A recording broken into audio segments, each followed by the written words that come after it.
মা রেগে থাকলে চা হয়। মা, আজকে মাংস রান্নাটা যা হয়েছিল না, হেভি খেলাম কিন্তু। এত বছর ধরে খেটে খেটে তোদের পিছনে আমার জীবনটা নষ্ট করছি, রান্না তো ভালো হবেই মনা।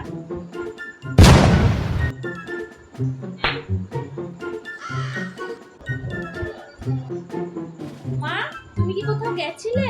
তোমাকে এতবার ডাকলাম, তুমি সাড়া দিলে না, কই বলে গেলে না তো আমাকে। মনা, আমার অনেক বড় ভুল হয়ে গেছে রে। আমার তোদেরকে বলে যাওয়া উচিত ছিল। প্রথমে তোর বাবাকে বলবো, তারপর তোকে বলবো, বাড়িতে যত যত লোক আছে সবাইকে বলবো গুনে গুনে, তারপরে আমি কোথাও যাবো, ঠিক আছে?